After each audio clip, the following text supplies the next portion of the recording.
Hello दोस्तों, welcome to PW only IAS. Date है आज की 21 अप्रैल 2023 एंड आप सभी का स्वागत है आज के एडिटोरियल डिस्कशन में। देखिए, आज हम टोटल 3 मुद्दे डिस्कस करने वाले हैं। हमारा पहला मुद्दा होगा रिगार्डिंग पॉपुलेशन रिपोर्ट। देखिए, यूनाइटेड नेशन पॉपुलेशन फंड के द्वारा एक रिपोर्ट निकाली गई है, तो उसके जो पॉपुलेशन एस्पेक्ट्स हैं उनको हम यहाँ पे समझेंगे। इसके साथ में हमारा दूसरा मुद्दा होगा रिगार्डिंग LGBTQ। ठीक है, थोड़ा यहाँ पे वैसे तो आजकल सुप्रीम कोर्ट के अंदर जो मुद्दा चल रहा है that is regarding same sex marriage का, पर उसका डिस्कशन नहीं है यहाँ पर। डिस्कशन हो रहा है उनके द्वारा चिल्ड्रन को अडॉप्ट किए जाने का, तो इसको हम समझेंगे। एंड थर्ड हम समझेंगे effect of the Beijing accord. तो ये 3 टॉपिक हमें आज अच्छे से समझने हैं, बट उससे पहले रियलाइज कीजिए कि आज 21 अप्रैल 2023 है। ये क्या डे होता है? This is a civil services day. ठीक है ना। आज से जब 1947 की बात करें तो सरदार वल्लभ भाई पटेल जी ने इस पर्टिकुलर डे के ऊपर जो उस टाइम के प्रोबेशन ऑफिसर्स थे उनके सामने एक बहुत ही पावरफुल स्पीच प्रेजेंट करी थी। एंड तब सिविल सर्वेंट्स को steel frame of the nation बोला था उन्होंने। ठीक है, तो इस वजह से हम हर साल 21 अप्रैल को सिविल सर्विसेज डे के रूप में सेलिब्रेट करते हैं। डेफिनेटली आज हमारी टीम की तरफ से भी यहाँ पे इसके रिगार्डिंग बहुत ही इंपॉर्टेंट इवेंट है, दैट इज जो IAS सोनल गोयल मैम है वो आज सेशन कंडक्ट करेंगी एट 3:30 PM। कहाँ पर सर? ये है पटेल नगर मेट्रो स्टेशन के बिल्कुल पास में। ये आप यहाँ पे एड्रेस देख सकते हो। तो मेक श्योर कि आप इस सेशन को अटेंड कीजिए एंड कहीं ना कहीं बहुत अच्छे इनसाइट्स मैम देंगी आपको इस पर्टिकुलर सिविल सर्विसेज डे के लिए। इससे बेटर और कोई अपॉर्चुनिटी आपके लिए नहीं हो सकती, राइट? चलिए स्टार्ट करते हैं हमारे पहले आर्टिकल से, दैट इज नंबर्स गेम, और इसको आप GS पेपर 1 के पॉपुलेशन एंड एसोसिएटेड इश्यूज के साथ रिलेट कर सकते हो। देखिए, अभी सबसे पहले डिस्कशन करते हैं कि हुआ क्या है। एक ना यूनाइटेड नेशन की बॉडी है, यूनाइटेड नेशन FPA। ठीक है, इसको बोलते क्या है? United nation population fund. इनकी एक रिपोर्ट है state of world population report 2023। इस रिपोर्ट को रिलीज किया गया है। अब इस पर्टिकुलर रिपोर्ट में पता क्या बात करी गई है? बात करी गई है इंडिया की पॉपुलेशन की। आप देख सकते हो कि इंडिया ने एक तरह से चाइना को जस्ट ओवरटेक कर लिया। ठीक है, 2023 में हमने बोला ना, मिड 2023 में इंडिया सबसे ज्यादा पॉपुलस कंट्री हमारे यहाँ पे बनने वाली है। ठीक है, या बन भी गई है। ठीक है, तो 142 करोड़ के करीब करीब लोग इंडिया में देखने को मिलते हैं। सिमिलर ही नंबर हमें चाइना के अंदर भी देखने को मिलता है। तो मोर और लेस अभी तक सिमिलर ही नंबर्स हैं। तो इंडिया धीरे धीरे उसको पार कर चुका है चाइना को। इसके अलावा भी कुछ और चीजें हैं, जैसे फॉर एग्जांपल आप यहाँ पे बात करो total fertility rate, TFR India का कितना है? 2.0। कहने का मीनिंग क्या कि कितने बच्चों को जन्म दिया जा रहा है ऑन एन एवरेज, तो यहाँ पर 2 है। और आप जानते हो एक चीज होती है हमारे पास, रिप्लेसमेंट रेट। रिप्लेसमेंट रेट का मीनिंग क्या होता है? देखो, अगर एक कंट्री की पॉपुलेशन है ना कुछ, और इस पॉपुलेशन को अगर कहीं ना कहीं उसको कांस्टेंट रहना है, यानी कि जितने लोगों की डेथ होती है कहीं ना कहीं उतने ही पैदा होते हैं, तो वो रेट होती है 2.1। अब इंडिया का जो नंबर है टोटल फर्टिलिटी रेट का, वो इससे भी नीचे आ गया है। यानी कि क्या मीनिंग है इसका? आने वाले फ्यूचर के अंदर हम एक्सपेक्ट कर सकते हैं कि इंडिया की पॉपुलेशन कम भी हो सकती है। ठीक है, कुछ सालों तक बढ़ेगी, नियरली 2064 के आसपास तक हम बढ़ते रहेंगे। उसके बाद हमें एक डिक्लाइन इंडिया की पॉपुलेशन में देखने को मिल सकता है। ऐसा यहाँ पे state of world population report का बात करना है। ठीक है, साथ में इन्होंने यहाँ पे बात करी है कि पॉपुलेशन के साथ साथ कैसी चीजें चेंज हुई हैं, वो भी यहाँ पे डिस्कशन है। इसी तरह से कुछ डेटा भी आप यहाँ पे देख सकते हो जो आप अपने मेंस के आंसर में कोट कर सकते हो। जैसे लाइफ एक्सपेक्टेंसी 72.5 ईयर्स है इंडिया के। इसमें 15 से 64 साल वाले, जिसको एक तरह से हम ना वर्किंग एज पॉपुलेशन बोलते हैं, या इसको आप अपना डेमोग्राफिक डिविडेंड भी मान सकते हो, क्योंकि दरअसल में इकोनॉमी के अंदर कंट्रीब्यूट कौन करता है? यही तो करेंगे जो 15 से 64 एज ईयर ग्रुप वाले होंगे। तो ये नियरली 68% इंडिया में देखने को मिल जाते हैं। ऑन द अदर हैंड अगर एल्डरली की बात करें, स्पेशली 65+, तो नियरली 7% है। तो ये कुछ डेटा भी आपको अच्छे से पता होना चाहिए। अब यहाँ पर राइटर ना एक बात कर रहे हैं, वो बात क्या है कि अगर आप देखो सोशलिस्ट एरा की, दरअसल में सोशलिस्ट मीनिंग ये हमारे इंडिपेंडेंस से लेके कहीं ना कहीं 1990 के आसपास तक की बात कर रहे हैं।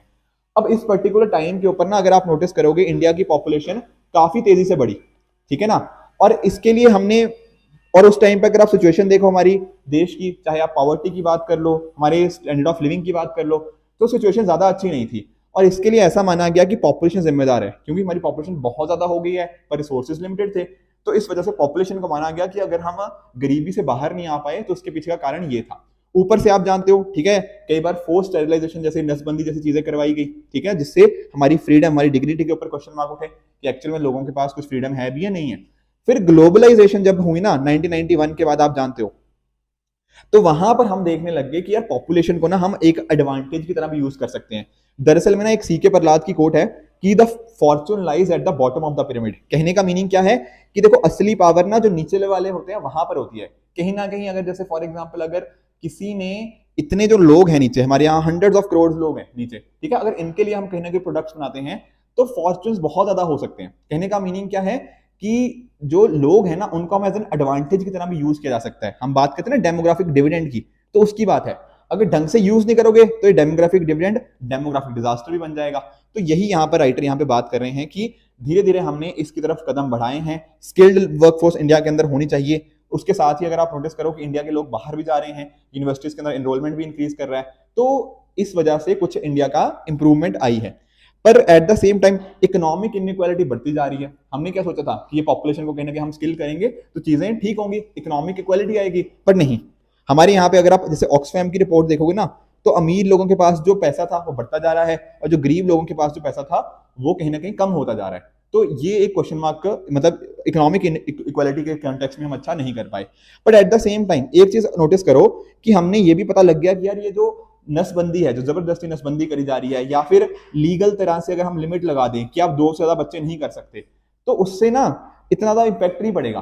ठीक है ना। इंडिया की पॉपुलेशन अपने आप ही आप नोटिस करो, जैसे टोटल फर्टिलिटी रेट की बात करी तो टोटल फर्टिलिटी रेट कम होती जा रही है ना, पर 2.1 से नीचे भी आ गई। तो ये शो करता है कि कहीं ना कहीं अगर आप लोगों को एम्पावर करोगे उससे अकॉर्डिंगली पॉपुलेशन हमारी कम मतलब एज ना स्टेबल हो सकती है। ठीक है। अब पॉपुलेशन के जैसे मैं आपको ट्रेंड भी बता रहा था, तो आप नोटिस करो कि 140 करोड़ से कहीं ना कहीं हम 2050 तक 1.67 बिलियन तक चले जाएंगे, और फिर उसके बाद हम कमी देखेंगे। ठीक है ना। तो at the end of the century nearly 1.53 billion हमारे यहाँ पे पॉपुलेशन हो जाएगी। तो ये कुछ यहाँ पे इस पर्टिकुलर रिपोर्ट के अंदर ट्रेंड्स की बात करी गई है। साथ में ना हमें यहाँ पे बात करी गई है क्लाइमेट क्राइसिस की भी। क्लाइमेट का भी ना इम्पैक्ट बहुत आता है कि लोग किस जगह पे कितना ज्यादा रहना चाहते हैं। जैसे फॉर एग्जांपल पहले के टाइम पे राइटर का बोलना है कि अगर मान लो कोई पर्सन गया, ये किसी और कंट्री चला गया, ठीक है ना, तो वो वापस आ जाता था कुछ साल के बाद, कुछ साल पैसे कमा के या कुछ भी इस तरह से। पर आज के टाइम पर ना जो माइग्रेशन हो रही है वो जनरली हम देख रहे हैं परमानेंट हो रही है। हमारे एक्सटर्नल अफेयर्स मिनिस्टर के द्वारा भी बताया गया था कि नियरली 2,25,000 लोगों ने 2011 के बाद से अपनी सिटीजनशिप को 2022 में 2,25,000 एंड ओवरऑल अगर पिछले 10 साल की बात करें नियरली 16 लाख इंडियंस ने अपनी सिटीजनशिप छोड़ी है। इसका कहने का मीनिंग क्या है? इसका कहने का मीनिंग है कि हमारा क्लाइमेट चेंज हो गया, हमारी साथ ही साथ इकोनॉमिक अपॉर्चुनिटीज ये बहुत मैटर करती हैं कि कोई पॉपुलेशन कहाँ रहना चाहती है। तो एक चीज इन्होंने बोली है कि नेशनल प्राइड नहीं, इकोनॉमिक अपॉर्चुनिटीज कहाँ पर अच्छी हैं ये डिटरमिन करेगा कि आप कहाँ पर रहना चाहते हो। और जरूरी नहीं है कि अगर आपकी पॉपुलेशन कम हो रही है तो आपको वो एडवांटेज ही होगा, नहीं। अगर आप पॉपुलेशन को जानते हो कि कैसे मैनेज करना है, इन पॉपुलेशन को जो उनके स्किल्स हैं उनको इफेक्टिवली आप कैसे यूटिलाइज कर सकते हो प्रोडक्टिव पोटेंशियल के लिए, वो चीज डिटरमिन करती है कि आपकी इकोनॉमी कैसा परफॉर्म करेगी, आपके लोग किस तरह से करेंगे। ठीक है ना कि नेशनल प्राइड। तो ये कुछ पॉइंट्स थे राइटर के जो हैं, plus eight the same time जो यूएनएफपीए की रिपोर्ट थी ये भी हमने अच्छे से समझ ली। राइट। नेक्स्ट टॉपिक की तरफ बढ़ते हैं, that is why LGBTQIA plus couple should be allowed to adopt, और इसको आप जीएस पेपर 2 के इस पर्टिकुलर कंपोनेंट के साथ रिलेट कर सकते हो।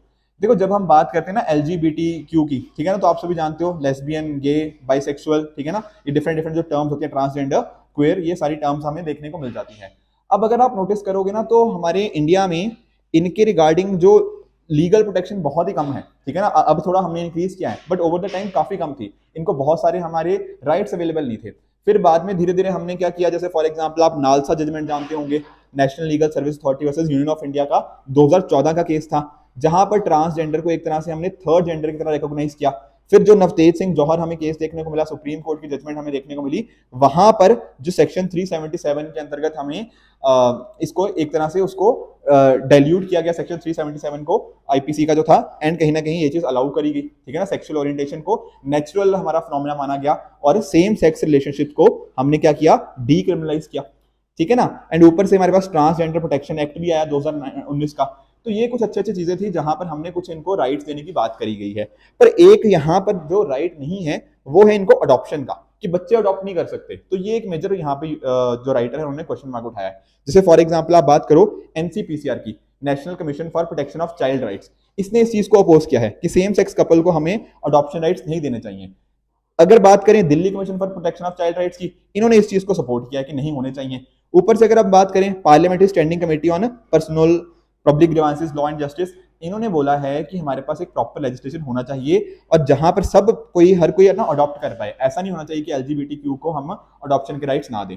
अब अगर हमारे पास कुछ लॉस की बात करें ना, हमारे पास जैसे कुछ लॉस देखने को मिलते हैं, जैसे जुवेनाइल जस्टिस एक्ट हो गया, ये क्या अलाउ कर रहा है, ये कर रहा है हेटेरोसेक्सुअल मैरिड कपल्स। कहने का मीनिंग क्या, एक लड़का और लड़की हैं तो वो भैया अडॉप्ट कर सकते हैं। अगर वो शादीशुदा है ना तो वो अडॉप्ट कर सकते हैं। सिंगल है कोई, वो भी अडॉप्ट कर सकता है। कोई डिवोर्स पर्सन है, वो भी अडॉप्ट कर सकता है। सिमिलरली हमारे पास जो हामा है, Hindu adoption and maintenance act 1956 का, ये भी अलाउ करता है किसी मेल या किसी फीमेल को जो कि हिंदू है, बेसिकली वो किसी को अडॉप्ट कर पाए with the consent of their spouse. ठीक है ना, अगर मान लो हस्बैंड है तो अपनी वाइफ के अगर उनकी उनकी भी एग्रीमेंट है तो वो अडॉप्ट कर सकते हैं।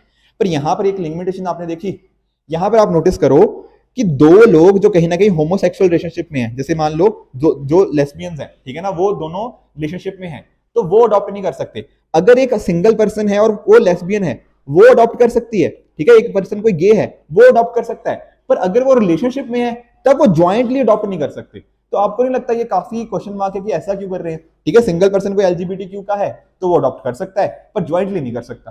ठीक है ना, तो यहाँ पे लॉज में थोड़ी हमें, ऐसा राइटर का मानना है, कुछ खामियां देखने को मिलती है, इसमें हमें चेंजेस करने की जरूरत है। तो हेटेरोसेक्सुअल और मैरिड हमने लिख दिया, पर होमोसेक्सुअल कपल्स की हमने यहाँ पे बात ही नहीं करी है। ठीक है, तो इस चीज को यहाँ पे चेंज करने की जरूरत है। इसके साथ में अगर आप नोटिस करोगे ना, तो अगर आप नोटिस करोगे तो बहुत सारे और भी यहाँ पे प्रोटेक्शंस नहीं प्रोवाइड करी जाती। और अगर हम बात करें यूनाइटेड नेशंस की, तो UN convention on right of child है ना 1989 का, वो बोलता है कि अगर किसी को अडॉप्ट करना है तो हमें ये देखना पड़ेगा कि क्या जो अडॉप्शन है वो best interest of the child में है या नहीं है। कहने का मीनिंग क्या, इस अडॉप्शन के थ्रू क्या चाइल्ड का जो राइट्स हैं या जो उसका इंटरेस्ट है, क्या वो सर्व हो पाएगा या नहीं हो पाएगा। इंडिया के अंदर भी जो जुवेनाइल जस्टिस एक्ट है वो भी यही चीज देखता है कि कहीं ना कहीं बच्चों को क्या मिले, उनके बेसिक राइट्स हो गए, उनकी नीड्स मिले, ठीक है ना, उनकी सोशल वेलबींग हो, एंड कहीं ना कहीं ओवर द टाइम उनका इमोशनल इंटेलेक्चुअल डेवलपमेंट होता रहे। ये यहाँ पर कोशिश है। तो कोशिश क्या है बेसिकली कि चाइल्ड का इंटरेस्ट अच्छे से सर्व हो, ये फोकस होता है। पर ठीक है ना, इसी प्रिंसिपल को, चाइल्ड के वेलफेयर को ही हम कहीं ना कहीं अडॉप्ट करते हैं। पर देखो, सिर्फ इस बात को देखना ही काफी नहीं होना चाहिए। ऐसा राइटर बोलते हैं कि चाइल्ड वेलफेयर डेफिनेटली इंपॉर्टेंट है, पर इसके साथ ही साथ बाकी के ह्यूमन राइट्स भी तो हमें देखने चाहिए ना। जैसे for example dignity, right of dignity of the parents. हमने क्या किया, होमोसेक्सुअल कपल्स को मना कर दिया कि आप अडॉप्ट कर ही नहीं सकते हो। तो क्या पॉइंट है इस चीज का? तो इससे dignity, right of dignity of the parents hamper हुई या नहीं हुई? बिल्कुल हुई। ठीक है ना। और अगर आप कहीं ना कहीं ऐसा, जैसे साउथ अफ्रीका के जो कोर्ट ने भी ये चीज मानी है कि जो अनमैरिड सेम सेक्स कपल्स हैं, अगर उनको हम एक्सक्लूड करते हैं अडॉप्ट करने से, तो बच्चों का इंटरेस्ट भी कहीं ना कहीं वायलेट होता है, but at the same time जो right of dignity of the parents है वो भी एक तरह से हम उसको हटा रहे हैं। तो इस चीज को हमें यहाँ पे ठीक करना पड़ेगा। ठीक है, सेक्सुअल ओरिएंटेशन हो गया, मैरिटल स्टेटस हो गया, ये डिटरमिन थोड़ी कर सकता है कि बेस्ट इंटरेस्ट सर्व हो रहा है चाइल्ड का या नहीं हो रहा। ठीक है ना, तो इस चीज को हमें देखना पड़ेगा। जो हमारी कारा अथॉरिटी है ना, CARA, central adoption resource authority, ये आप जानते हो हमारी जो ministry of women and child development है, उसके अंतर्गत एक स्टैट्यूटरी बॉडी हमें देखने को मिल जाती है, जिसको की फॉर्म किया गया था जुवेनाइल जस्टिस एक्ट के अंतर्गत। ठीक है ना, अब देखो ये जो कारा है वो लिव इन रिलेशनशिप्स को भी अलाउ करता है। ठीक है ना, तो कहने का पॉइंट नोटिस करो कि हर कोई पर्सन एक तरह से ना अडॉप्ट कर सकता है बच्चे, बस सेम सेक्स कपल नहीं अडॉप्ट कर सकते। ठीक है, ऑब्वियसली कुछ रिस्ट्रिक्शंस है, जैसे अगर मान लो सिंगल मेल है कोई, ये लड़की को अडॉप्ट नहीं कर सकता, तो ऐसे कुछ रिस्ट्रिक्शंस है। बट यहाँ पर तो हमने ब्लैंकेट ही एक तरह से रिस्ट्रिक्शन लगा दी कि सेम सेक्स कपल्स को कर ही नहीं सकते। अब यहाँ पे राइटर का देखो एक पॉइंट है। पॉइंट क्या है कि हमारी देखो जो फैमिली की डेफिनेशन है ना, वो ओवर द टाइम चेंज हो रही है। हम पहले शायद ऐसा मानते थे कि फैमिली का मतलब होता है कि हस्बैंड और वाइफ, पर आजकल के टाइम पर हमने तो फैमिली की डेफिनेशन ही बहुत सारी चीजें चेंज हो गई हैं। और इस फैमिली की डेफिनेशन के अंतर्गत तो बहुत सारी चीजें आ जाती हैं। जैसे फॉर एग्जांपल आप नोटिस करो सुप्रीम कोर्ट का ये case Deepika Singh versus central administrative services 2022, इसमें क्या बोला गया है कि फैमिली रिलेशनशिप्स किसी भी फॉर्म के हो सकते हैं, डोमेस्टिक, अनमैरिड पार्टनरशिप या क्वेयर रिलेशनशिप्स भी हो सकते हैं। तो अगर सुप्रीम कोर्ट इस चीज को मानता है कि फैमिली रिलेशनशिप्स कुछ भी हो सकते हैं, तो यहां पर क्या इनको प्रोटेक्शन नहीं देनी चाहिए? बिल्कुल मिलनी चाहिए। तो यहां पर यही पॉइंट है कि best interest of the child तो हम देखें ही देखें, एट द सेम टाइम हमें देखना पड़ेगा कि फंडामेंटल राइट्स ऑफ इक्वलिटी जो LGBTQ कपल्स के हैं, वो भी यहाँ पर हम कहीं ना कहीं उनको अडॉप्ट करें। एंड जो फैमिली की नई नई डेफिनेशन हमारे सामने आ रही हैं, उस हिसाब से हमें कहीं ना कहीं अपने लॉस को रिफ्रेम करना होगा, ताकि एक तरह से हम इक्वालिटी को प्रमोट कर पाएं, नॉन डिस्क्रिमिनेशन को हम कहीं ना कहीं रोक पाएं, जो डिस्क्रिमिनेशन होती है उसको एक तरह से हटा पाएं। ये यहाँ पर राइटर का फोकस है। ठीक है, तो ये हो गया हमारा दूसरा article with regards to LGBTQ and their adoption. दोस्तों, जो हमारा तीसरा आर्टिकल है that is the olive branch effect of Beijing accord, और इसको आप GS पेपर 2 के इस पर्टिकुलर कॉम्पोनेंट के साथ रिलेट कर सकते हो। देखिए, आप जानते हो, ठीक है, मैंने आपके साथ पहले भी डिस्कशन किया था रिगार्डिंग बीजिंग अकॉर्ड, जहां पर क्या हुआ है, ईरान और सऊदी अरेबिया के बीच में जो टाइज थे वो वापस से रिस्टोर हो गए हैं। यानी कि इनके बीच में जो एक तरह से काफी कॉन्फ्लिक्ट चल रहा था, उसके अंदर काफी एक मेजर कमी देखने को मिली है थ्रू दिस बीजिंग अकॉर्ड। तो यहाँ पर अगर आप नोटिस करो तो पहली बार ऐसा हमें देखने को मिला है कि जो इस पर्टिकुलर रीजन में हमें कोई वॉर की बातें नहीं हो रही, यहाँ पर बात हो रही है कि एक जगह से मिनिस्टर्स दूसरी जगह जा रहे हैं, जो डिप्लोमेट्स हैं एक जगह से दूसरी जगह जा रहे हैं, कहीं ना कहीं आपस में पॉलिटिकल एंड इकोनॉमिक कॉपरेशन को प्रमोट किया जा रहा है। ठीक है, अब यहाँ पे आप नोटिस कीजिए, ईरान हो गया, सऊदी अरेबिया के फॉरेन मिनिस्टर्स मीटिंग करी है, ठीक है ना, अपनी एम्बेसीज को ओपन कर रहे हैं, डायरेक्ट फ्लाइट्स को ऑपरेट कर रहे हैं, वीजास कैसे आसानी से कहीं ना कहीं फैसिलिटेट कर पाएं, ये सारी चीजें हमें यहाँ पे देखने को मिल गई हैं। बाकी साथ में ही अपने डिप्लोमेटिक मिशन को वापस से रिकंटिन्यू किया जा रहा है। तो ये सारे ओवरऑल अगर आप इम्पैक्ट देखोगे ना, तो यहाँ पर काफी अच्छा इम्पैक्ट हमें इस पर्टिकुलर रीजन में देखने को मिला है। साथ में ही हम बात कर रहे हैं सना की, सना आपको जानते हो, ठीक है ना, आपको यमन में देखने को मिल जाएगा, ठीक है, उसकी वहां की कैपिटल सिटी है। तो वहां पे भी सऊदी अरेबिया के हो गया, ओमान के डिप्लोमेट्स हो गया, वो वहां पर डिस्कस करें कि कैसे सीज फायर को हम यहाँ पर यमन के अंदर स्टैब्लिश कर सकते हैं। तो पूरे रीजन के अंदर ना एक तरह का पीसफुल एटमोस्फेयर फ्यूचर में हमें यहाँ पे देख रहा है, ऐसा यहाँ पे राइटर की बात कर रहे हैं। यहाँ पर राइटर ने ना एग्जाम्पल लिया है यमन का, ठीक है, आप जानते हो ये यमन की आप लोकेशन देख सकते हो। यमन एक इंपॉर्टेंट टेस्ट केस बनेगा कि सऊदी ईरान का जो अकॉर्ड हुआ है, जो बीजिंग अकॉर्ड की हम बात कर रहे हैं, ये किस तरह से वर्क करेगा, उसका लिए एक अच्छा खासा टेस्ट होगा यमन के अंदर। सर वो कैसे? देखो यमन के अंदर ना बहुत कई सालों से हमें एक इंसर्जेंसी देखने को मिली है, ठीक है, आप सभी ने हाउथी रिबल्स के बारे में जानते होंगे, ठीक है, ये यमन के अंदर हाउथी इंसर्जेंसी हमें देखने को मिली थी। एक तरह से एक मिलिट्री रेबेलियन है जो किसके अगेंस्ट है? यमन की मिलिट्री के अगेंस्ट। और ऐसा कहीं ना कहीं ना ये एक सिविल वॉर की तरह एक तरह से स्केल हो चुका है। और अगर आप नोटिस करोगे यहाँ पर आपको हाउथी रेबल्स को देखने को मिलेगा कि ईरान इनको काफी सपोर्ट करता है, ठीक है। तो एक प्रॉपर टेस्ट रहेगा कि सऊदी अरेबिया और ईरान के बीच में अकॉर्ड हुआ है क्या, इसके बेसिस के ऊपर यहाँ पर पीस एस्टेब्लिश हम कर पाते हैं नहीं कर पाते यमन के अंदर। तो एक चेक मिल जाएगा हमें कि बीजिंग अकॉर्ड कितना सक्सेसफुल है कितना नहीं है। सऊदी अरेबिया को यह भी पता है कि कहीं ना कहीं हाउदी लीडर्स के साथ उनको एंगेज करना पड़ेगा अगर पीस प्रोसेस को फ्यूचर में देखना चाहते हैं। साथ में ही अगर हम बात करें ना, तो जो ट्रूस जो एक तरह से हम चाहते हैं कि एक तरह से पीस बने, वहां पर सऊदी और हाउथीज के बीच में कुछ चीजें फाइनलाइज करने की बात है कि क्या टर्म्स वहां पे होती हैं। जैसे फॉर एग्जांपल आप नोटिस करो, एक तो सीज फायर तो है ही है, प्रिजनर्स का एक्सचेंज हो गया, यहाँ पर जो पोर्ट्स हैं उनको रीओपन किया जाए, सना एयरपोर्ट जो वहां पे है उसको रीओपन किया जाए। तो इस तरह की काफी सारी कंडीशंस हैं जो इसके रिगार्डिंग हमें देखने को मिलेंगी। साथ में ही एक बार ये सारी चीजें होंगी, फिर ओवर द टाइम धीरे धीरे यमन के अंदर हम पीस कैसे एस्टेब्लिश कर सकते हैं जो कि लंबे टाइम तक कंटिन्यू रहे, ये डिस्कशन काफी देर तक चलती रहेंगी और ये एक इंट्रा यमन मैटर होगा। कहने का मीनिंग क्या है, ये विद इन द यमन यहाँ पे ये चीजें डिसाइड करी जाएंगी, ठीक है ना। तो ये तो पहला चीज होगी। इसी तरह से अगर हम बात करेंगे ना, तो यूएई का भी यहाँ पे क्या रोल रहेगा यमन के अंदर, ये भी एक क्वेश्चन मार्क है। क्यों क्वेश्चन मार्क है? क्योंकि यूएई के द्वारा बहुत सारे यमन के पोर्ट्स को कंट्रोल किया जाता है। जैसे फॉर एग्जांपल आप कुछ आइलैंड्स देख लो, पेरेम हो गया, बाबिल मंदेब आप जानते हो बहुत इंपॉर्टेंट यहाँ पे लोकेशन बन जाती है, ठीक है। तो इस तरह से यूएई कितना इस पर्टिकुलर चीज के अंदर अडॉप्शन करता है वो भी एक क्वेश्चन मार्क है। साथ में अगर आप नोटिस करो, अराउंड अभी 1-2 महीने पहले की बात है, टर्की और सीरिया में, बेसिकली फरवरी में आपको टर्की और सीरिया में अर्थक्वेक देखने को मिले थे। तो वहां पर भी आप नोटिस करो, जो डेमेस्कस है वहां की जो सिटी है, तो वहां पर भी बहुत सारे लोगों के द्वारा एंगेजमेंट देखने को मिला। जैसे for example Lebanon, Jordan, UAE, इन सभी ने यहाँ पे इनको हेल्प करने की कोशिश करी, ठीक है ना। तो ये क्लियरली क्या शो करता है कि रीजन में हम एक्सपेक्ट कर सकते हैं कि यहाँ पे एक पीस आ सकता है, यहाँ पे शांति हमें देखने को मिल सकती है आने वाले फ्यूचर के अंतर्गत, ठीक है ना। और यहाँ पे इनफैक्ट जो ठीक है ना, शेख मोहम्मद बिन जायद अल नहयान है, बेसिकली जो यूएई की प्रेसिडेंट है, तो उनके द्वारा भी कहा गया कि अब टाइम आ चुका है कहीं ना कहीं सीरिया एक तरह से अरब फोल्ड के अंदर वापस आए, ठीक है। तो यहाँ पर इन सभी कंट्रीज के बीच में काफी कोऑर्डिनेशन और काफी कॉपरेशन फ्यूचर में देखने को मिल जाएगा। तो यही सारी बातें हैं। रशिया का भी यहाँ पे कहीं ना कहीं हम देख रहे हैं। इवन जो अगर हम बात करें सीरिया की भी, तो सीरिया भी इस तरह ही इसी डायरेक्शन में मूव कर रहा है। तो कंट्रीज आपस में एक तरह से अलाइन होती हुई हमें यहाँ पे देखने को मिल जाएंगी। और यहाँ पे राइटर एक बात बोल रहे हैं कि हो सकता है एक ना नया रीजनल ऑर्डर हमें देखने को मिल जाए। देखो आप नोटिस करो कि यूएसए की बहुत ज्यादा डोमिनेंस रही है इस पर्टिकुलर एरिया के अंदर।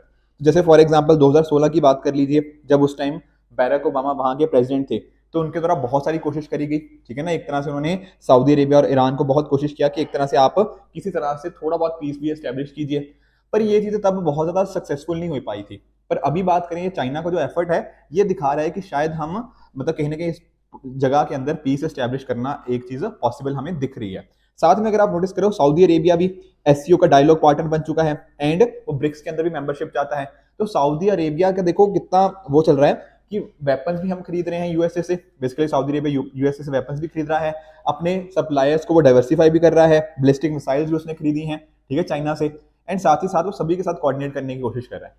आई बात समझ में। साथ में सऊदी अरेबिया और रशिया के बीच में देख लो तो ओपक जो प्लस है उसके अंतर्गत भी इनके बीच में कोऑर्डिनेशन है, ठीक है ना। ऑयल प्रोडक्शन कितनी होनी चाहिए, सप्लाई कैसे होनी चाहिए, प्राइसेस को मैनेज करें, ये सारी चीजें हमें यहाँ पे देखने को मिल जाती हैं। तो ईरान ईरान का भी देख लो, ठीक है, उसके भी ऑलरेडी रशिया और चाइना के बीच में काफी अच्छे टाइज हैं।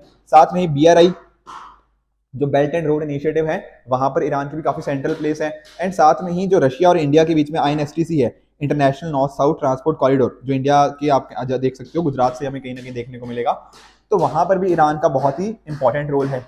तो यहाँ पर कहने का पॉइंट क्या है यहाँ पे राइटर का, कि आने वाले टाइम के अंदर ना चाइना बहुत ज्यादा इंपॉर्टेंट रोल प्ले करने वाला है। डिप्लोमेटिक एक्टिविटी जो यहाँ पे दुनिया के अंदर प्ले होगी वहां पर चाइना यहाँ पे एक सेंटर में रहेगा। एंड कहीं ना कहीं जो वेस्ट एशिया के अंदर हमें अगर आने वाले टाइम में फ्यूचर में कहीं ना कहीं पीस दिखता है तो उसके पीछे चाइना का बहुत इंपॉर्टेंट रोल रहने वाला है।